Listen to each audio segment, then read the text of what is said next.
오늘 하나님께서 우리에게 주시는 말씀은 신약성경 로마서 1장 1절 말씀입니다.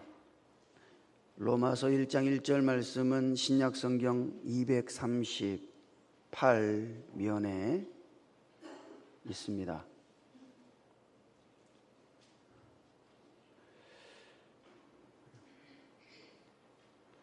우리 한 절밖에 안 되니까 우리 한 목소리로 같이 하나님의 말씀을 읽도록 하겠습니다. 예수 그리스도의 종 바울은 사도로 부르심을 받아 하나님의 복음을 위하여 택정함을 입었으니 아멘. 로마서는 바울이 로마에 있는 교회에 보낸 편지입니다. 우리는 그 편지를 하나님의 말씀으로 읽고 있는 것이죠. 사도행전을 읽어보면 사도 바울이 3번에 걸쳐서 전도 여행을 떠났다는 것을 볼 수 있어요. 그 3번째 전도 여행에서 바울은 고린도에 머물기로 결정합니다. 왜냐 그러면은 그때가 겨울이었거든요. 그러니까 선교 활동을 잠시 멈추고 고린도에서 겨울을 보내기로 결정한 거예요.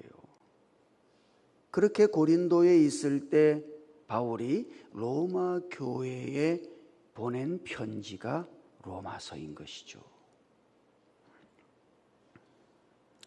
사실 바울은 로마 교회를 한 번도 방문한 적은 없습니다.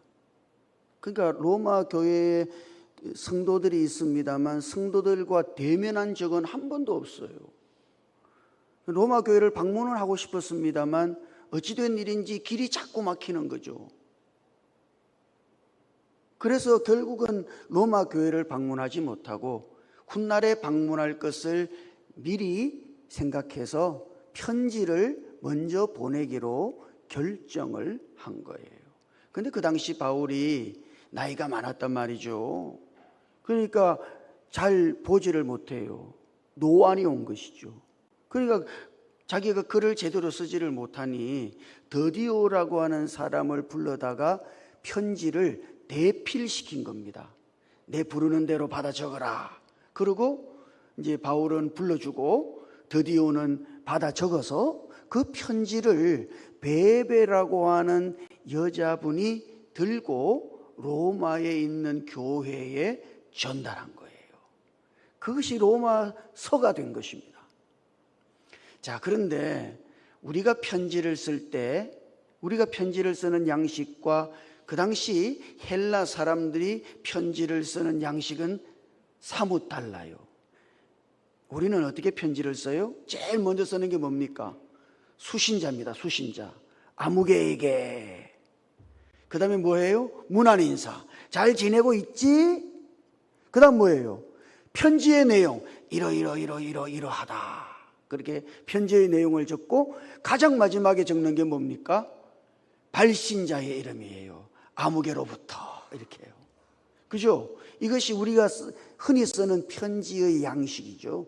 그러나 헬라 사람들은 그렇지가 않아요. 헬라 사람들은 가장 먼저 쓰는 것이 발신자가 누구인지부터 밝히는 거예요. 이 편지를 쓰는 사람이 누구인가? 그걸 먼저 딱 밝히고 그 다음 그 편지를 받아보는 수신자들은 또 누구인가 하는 수신자를 그 다음에 밝혀요. 그 다음에 문안 인사를 하고 편지의 구체적인 내용을 적는 것이죠. 어떤 의미에서 우리하고는 좀 반대예요. 자, 그러니까 바울이 지금 로마에 있는 교회에 편지하면서 그가 가장 먼저 밝히고 있는 것은 이 편지를 쓰고 있는 발신자인 바울이 누구인가 하는 것이죠. 그래서 로마서 1장 1절은 편지를 쓰고 있는 바울이 어떤 사람인지 누구인지를 지금 밝히고 있는 것입니다. 만약 여러분들이 여러분들의 얼굴도 보지 못한 사람에게 여러분 자신을 소개한다면 여러분은 어떻게 소개할 수 있을까요?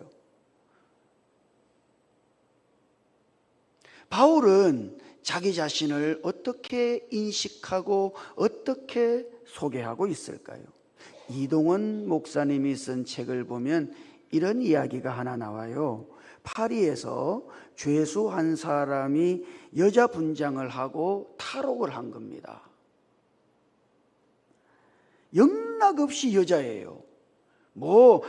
목소리도 여자 목소리, 몸짓도 여자 몸짓, 복장도 영락없는 여자예요. 자, 그런데 도시 중심가에서 이 사람이 체포가 됐습니다. 왜 체포가 됐는가 하면 그 이유가 이런 거예요. 패션 의상이, 여성들을 위한 패션 의상이 멋지게 진열되어져 있는 양장점 있잖아요. 그 양장점을 아랑곳하지 않고 쑥쑥 지나간 거야. 그 여자분들은 어때요? 예? 지나가다 보면요, 와, 너무 근사한 옷이 다 전시되어 있어요. 눈 돌아가요? 안 돌아가요?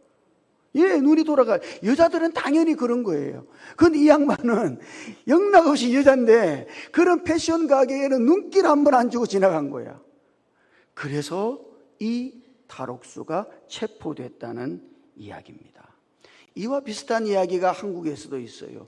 어느 정신병원에서 한 환자가 무단 이탈을 했어요. 자, 근데 이 환자는 평소에 자기가 남자입니다만 늘 자기를 여자라고 생각하는 거야. 그래서 이 여자라고 생각하니까 유달리 옷에 관심이 많았단 말이죠. 그런 환자가 이제 병원을 탈출했는데 사람들이 이제 잡아야 될 거 아니에요. 어디 갔지? 생각하다가 추측을 하게 됐어. 아, 명동에 갔을지도 모르겠다. 그 명동에 가면 옷가게들이 쫙 있으니까 그 명동에 갔을지도 모르겠다 생각하고 명동에 딱 갔는데 그 명동 패션 거리에서 이 사람이 잡혔다는 거 아닙니까? 여러분, 사람은요, 이것이 대단히 중요한 거예요. 이 두 이야기의 공통점이 하나 있죠. 그건 뭐냐 그러면은 자기가 누구인지를 인식하는 대로 사람들은 행동한다는 겁니다. 여러분들이 그렇게 사는 이유, 그것은 여러분들이 여러분 자신을 그렇게 인식하고 있기 때문인 것이죠. 죄수는요, 여장은 했습니다. 누가 보더라도 영락없이 여자 같아요. 그러나 자기 자신을 여자라고 생각하지 않아. 자기는 남자예요. 그러니까 패션 가게를 그냥 쑥쑥 지나가는 거죠. 이 환자는 어때요? 누가 보더라도 남자입니다만 이 사람은 자기가 여자라고 생각해. 그러니까 그 옷가게에 관심이 있는 거죠. 자기를 누구라고 인식하느냐, 그 자기 인식이 여러분의 행동을 결정하는 거예요. 여러분의 삶을 결정짓는 가장 중요한 요인, 그것은 바로 오늘 내가 나 자신을 어떤 사람으로 인식하느냐에 달려있는 것입니다. 자, 그러므로 여기 지금 바울이 자기를 소개할 때 바울의 자기 인식, 바울은 자기 스스로를, 자기를 누구라고 인식하고 있는가, 어떤 사람이라고 인식하고 있는가 하는 것은 대단히 중요한 거죠. 로마서는 전반적인 복음을 성도들에게 소개하고 있는 대단히 중요한 말씀 아니에요? 자, 그러므로 지금 바울의 자기소개, 이것은 복음 안에 있는 한 사람의 자기소개인 것이죠. 복음 안에 있는 사람은 마땅히 자기 자신을 이런 사람으로 인식할 수 있어야 하는 거예요. 자, 그러면 바울의 자기 인식은 어떨까요? 1절 한번 같이 읽어볼까? 자, 1절이요. 같이 읽어보십시다. 시작. 예수 그리스도의 종 바울은 사도로 부르심을 받아 하나님의 복음을 위하여 택정함을 입었으니. 아멘. 예수 그리스도의 종 바울은 그랬단 말이죠. 나는 예수 그리스도의 종입니다 하는 고백이에요. 근데 여러분, 요 1절을 원문에 나오는 헬라어 순서대로 그대로 번역하면 이렇게 되는 거예요. 바울, 종, 그리스도 예수, 이렇게 돼요. 이것이 원문에 나오는 헬란말의 순서입니다. 바울, 그 다음에 나오는 게 뭐예요? 종, 그 다음에 예수 그리스도.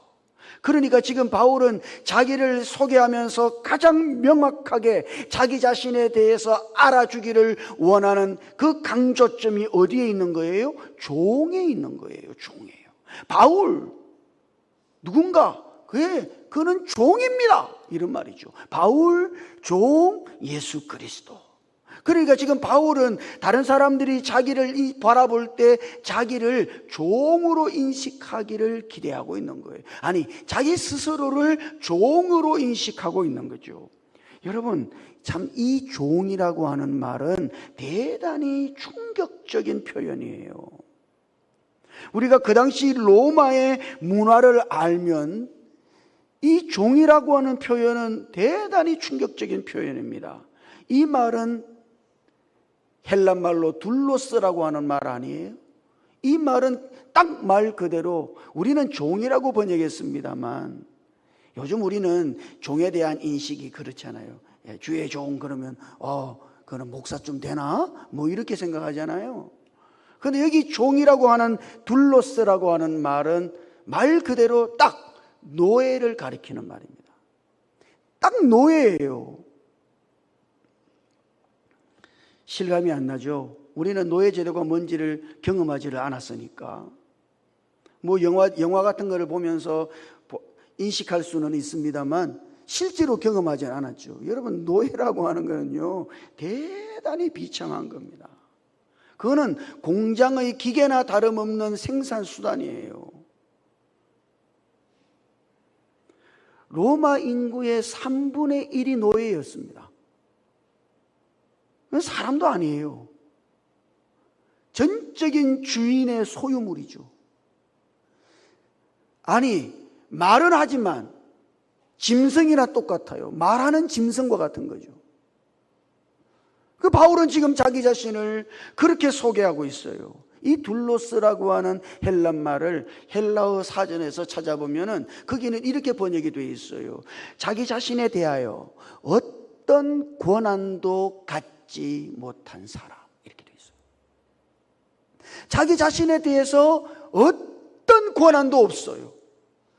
그 권한은 모두 누구에게 있어요? 주인에게 있는 거지. 자기 자신에 대한 모든 권한은 주인에게 있어요.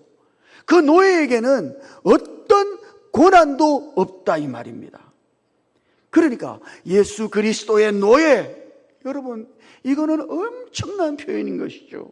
자기 자신에 대한 그 어떤 소유권이 없다는 말이에요. 나에게는 나 자신에 대한 소유권이 없고, 나 자신에 대한 소유권은 오직 그리스도 예수 주님 그분에게만 있습니다 하는 고백이에요. 여러분은 어때요? 여러분은 여러분 자신을 인식할 때 이렇게 인식해 보신 적 있나요? 예수 그리스도의 노예. 나에게는 나 자신에 대한 어떤 권한도 없어. 내 마음대로 할 수가 없다, 이 말이에요. 내 마음대로 할 수가 없는 사람이에요. 누구 마음대로 해야 돼요? 주인의 마음대로 해야 하는 거지. 이게 노예예요. 바울은 지금 자기 자신을 그렇게 인식하고 있는 거예요. 여러분, 예수 믿는다는 것은 뭡니까? 여러분은 예수를 어떻게 믿었어요? 예수를 주시라 믿은 거 아닙니까? 예? 사람으로 오시고 죽으시고 부활하신 그 예수 그리스도, 그분을 향하여 여러분의 고백은 뭐예요? 주시다. 예? 당신이 주님이십니다 하는 거 아니에요? 정말 그렇다면 말이죠. 주님이, 예수 그리스도가 주인이시라면 오늘 나는 뭐예요? 나는 그분의 노예인 것이죠. 나에게는 어떤 소유권도 없는, 오직 나에 대한 모든 소유권은 그리스도 예수, 그 주님께 있는 그리스도의 노예인 거예요. 여러분 자신을 이렇게 인식하고 살아갈 수 있기를 주님 이름으로 축복합니다. 매일이요. 그러면 어떻게 살지를 알게 돼요. 많은 그리스도인들이 이 점에 있어서 분명하지 않거든요. 그러니까 사실은 이것이 분명하지 않기 때문에 어떻게 살아야 할지를 잘 모르는 거예요. 바울은 자기 자신을 바울은 다름 아닌 노예입니다. 예수 그리스도의 노예입니다. 이렇게 고백하는 겁니다. 여러분, 이 노예라고 할 때 말이죠, 여기 중요한, 전적으로 해야 할 중요한 세 가지가 거기 있어요. 만약 여러분들이 예수 그리스도의 노예라고 할 것 같으면, 정말 여러분들이 그렇게 믿고 여러분 자신을 그렇게 인식할 것 같으면 여러분은 세 가지를 주님께 해야 합니다. 하나는요, 영어로 말하면 total acceptance, 전적으로 받아들여야 돼요. 누구의 판단을? 주님의 판단을. 주인의 결정을 전적으로 받아들여야 돼요. 이 말은 주인이 하는 것은 다 옳은 거야. 주인이 하는 것은 다 의로워요. 다 옳아요. 그래서 그거를 전적으로 수용하는 거죠. 이게 노예입니다. 이게 노예예요. 그래서 노예는요, 주인이 결정한 거 있죠. 예, 그거는 다 따라야 돼요. 왜? 주인이 하는 거는 다 옳은 거니까. 주인이 하는 말만 옳은 거예요. 주인은 언제나 의롭다. 그러니까 그분의 결정을 total acceptance, 전적으로 받아들이는 거죠. 두 번째는요, total discipline입니다. 전적인 순종이요. 어디로 인도하든지 순종해요. 그 안에 깊은 경륜과 뜻이 있겠지, 이렇게 믿는 거죠. 전적으로 순종하는 사람이요. 아니, 무슨 내용으로 가르치든지, 아니 어떤 시련을 주시든지 군소리가 없어. 예? 전적으로 순종해요. 이게 노예예요. 이 종이라고 하는 거는 그런 겁니다. 토탈 디시플린. 잔소리가 없어. 군말이 없어요. 그냥 주인에게 깊은 뜻이 있는 거야. 그래서 어디로 인도하든지 순종하는 거죠. 마지막 세 번째는 토탈 커밋먼트. 모든 것을 전적으로 위탁하는 거죠. 생명도 위탁하고, 내 삶도 위탁하고, 내 명예도 그분에게 위탁해. 만약 여러분들이 여러분 자신을 예수 그리스도의 종, 노예라고 인식한다면 여러분은 반드시 그분의 모든 결정을 수용해야만. 왜? 나는 노예니까. 그리고 그분을 전적으로 순종해야 합니다. 군소리하지 말고 그분을 따라야 하는 것이죠. 그리고 그분께 우리의 모든 것을 내어 맡겨야 하는 거예요. 이게 노예예요. 노예는 이렇게 사는 사람들인 것이죠. 미국 일대 대통령인 조지 워싱턴, 그 유명한 분이죠. 이분이 옛날에 타자기가 없을 때니까 손으로 편지를 쓴다고요. 친필로 편지를 쓰고 나서 이분이 꼭 그 편지 끝에다가 이렇게 써요. 당신의 보잘것없고 충직한 하인으로부터. 여러분, 이게 대통령의 편지예요. 당신의 보잘것없고 충직한 하인으로부터. 여러분, 우리는 누굽니까? 우리는 예수 그리스도의 보잘것없는 충직한 노예들인 것이죠. 우리가 매일 복음 안에서 우리 자신을 이렇게 인식해야 하는 것. 예수 그리스도의 노예로 여러분 자신을 매일 인식하고 살아가시기를 주님 이름으로 축복합니다. 근데 여러분, 이게 또 하나 있어요. 노예라고 할 때요, 여기에는 대단히 중요한 긍정적인 개념이 하나 있습니다. 그것은 지금 로마에서는 사실 이 노예 계급이라고 하는 것이 아주 천대받는 계급이죠. 보잘것없는 사람들이에요.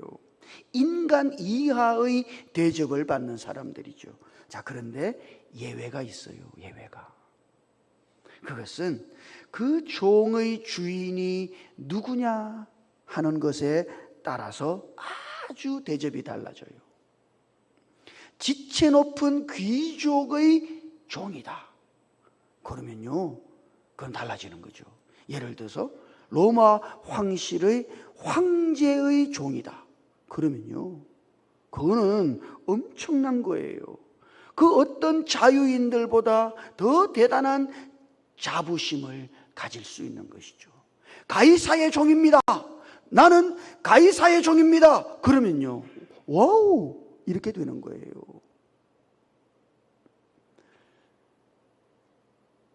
이거를 뭐라 그래요? 예, 종부심이라 그러지. 예? 자부심이 아니라 종부심이요. 이런 종은 대단한 거예요. 아마 바울도 그와 같은 것을 염두에 두고 종이라고 하는 표현을 썼을 거예요. 그저 한 나라만 지배하는 왕이 아니라 그리스도는 만왕의 왕이시니까 만왕의 왕 그리스도의 노예 바울, 이거는 다른 거다. 여기에 바울의 자부심이 있는 거예요. 여기에 그리스도인들의 자부심이 있는 거지. 나는 누구의 종인가? 만왕의 왕이신 예수 그리스도의 종입니다. 여러분, 이것이 오늘 우리의 자부심 아니에요? 바울은 이런 자부심으로 지금 자기 자신을 소개하고 있는 거예요. 나는 종일 뿐입니다. 예수 그리스도의 노예. 자, 그리고 두 번째, 거기 사도 바울은 이렇게 고백해요. 사도로 부르심을 받았습니다. 나는 사도입니다. 물론 이 사도라고 하는 표현이 대단히 특별한 직분인 것은 맞습니다. 예수님과 함께 예수님을 따라다니던 12명의 제자를 우리는 사도라고 하잖아요. 특별한 직분인 것은 맞아요. 자, 그러나 이 사도라고 하는 말의 뜻은 대단히 평범한 말이에요. 이 말은 보냄을 받았다는 뜻이죠. 보냄을 받은 사람, 그런 사람을 모두 다 뭐라고 불러요? 사도라고 불러요. 여러분, 오늘 우리들 모두는 보냄을 받은 사람 아닙니까?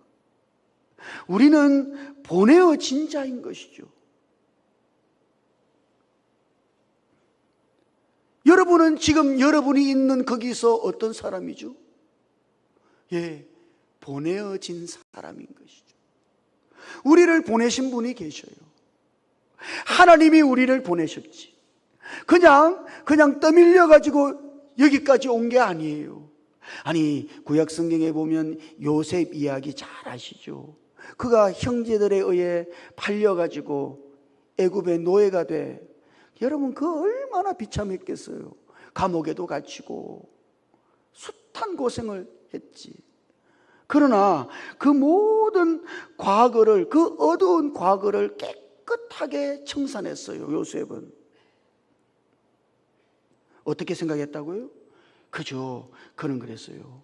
당신들이 나를 팔아서 내가 여기에 팔려온 것이 아니고 나를 하나님이 여기에 보내셨습니다. 그러니까 그 어두운 과거가 깨끗하게 청산되는 거지.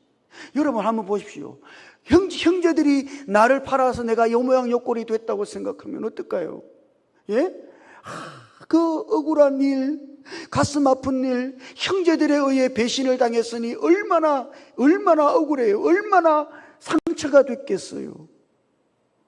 그리고 그 상처 속에 살아가지 않았겠습니까? 그러나 지금 요셉은 어떻다고요? 예, 형제들이 나를 판 게 아니야. 내가 팔려가지고 여기 애굽에 온 게 아니에요. 하나님이 나를 보내신 거예요. 여러분, 이것이 대단히 중요한 거단 말이죠. 팔려왔는가, 보내심을 받았는가? 여러분들은 팔려간 사람입니까? 보내심을 받은 사람입니까? 사도 바울은 지금 자기 자신이 보냄을 받은 사람이라고 지금 말하고 있는 것이죠. 상황에 떠밀려서 어쩔 수 없이 어떻게 하다 보니까 이렇게 왔어요. 여러분, 이거는 팔려온 거지. 그렇잖아요? 그러나 아니에요. 하나님이 나를 여기에 보내신 거예요. 이거는 보냄을 받은 자다. 여러분, 보냄을 받은 자로 자기를 인식할 때라야지만 여러분의 어두운 과거를 청산할 수 있습니다.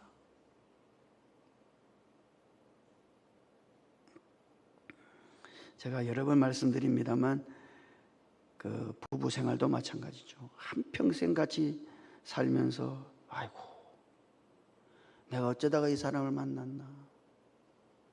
혹시 여러분 가운데 그래 생각하시는 분 계셔요?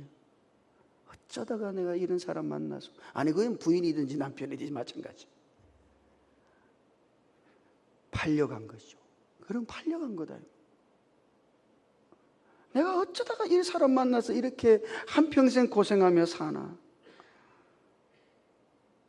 정말 그런 겁니까? 아니에요. 하나님이 우리를 보내신 것이죠. 이 사람에게로 하나님이 나를 보내셨다. 여러분, 그리스도인들은 그런 거예요. 이런 인식으로 매일을 살아야, 나를 보내신 거예요. 그리고 마지막 세 번째, 바울은 자기 자신을 말할 때 하나님의 복음을 위하여 택정함을 입었다. 와, 너무 놀라운 표현이죠. 내가 이 땅에 있는 이유를 아세요? 그거는 하나님의 복음 때문이에요. 내가 왜 세상에 태어났게요? 하나님의 복음을 위해서 내가 세상에 태어난 겁니다. 어머니의 태로부터, 날 때부터 나는 그렇게 정해졌어요. 복음을 위하여 사는 사람으로 내가 정해진 거예요. 그것이 나의 운명입니다. 나는 운명적으로 복음을 위해서 살 수밖에 없는 그런 사람. 여러분, 오늘 우리가 그런 사람 아니에요? 하나님이 우리를 복음을 위하여 우리를 부르신 거 아니겠습니까?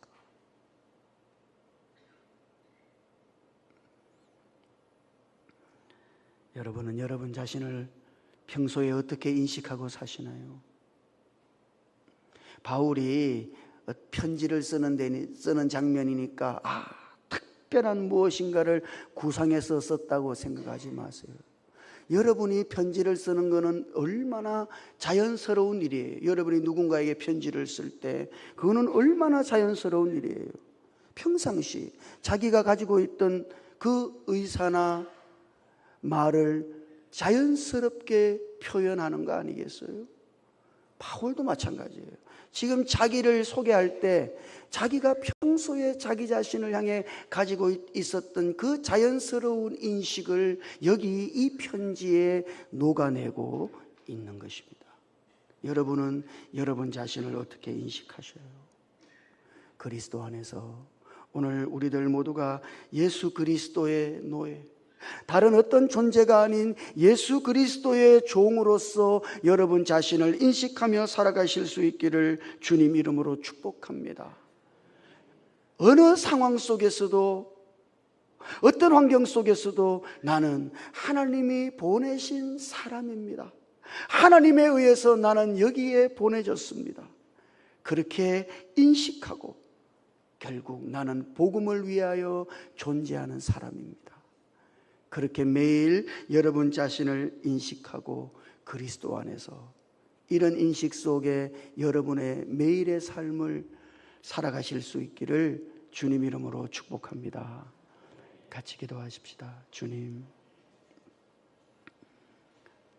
복음 안에서 바울이 가졌던 자기 인식이 오늘 우리들 안에 우리의 인식이 되게 해 주시옵소서. 이 인식이 바울을 바울되게 한 것처럼 오늘 우리가 이와 같은 인식으로 살아서 우리가 하나님 앞에 칭찬 듣는 복된 그리스도의 사람들이 되도록 주님께서 역사해 주시옵소서. 우리 주님 예수님 이름으로 기도드립니다. 아멘.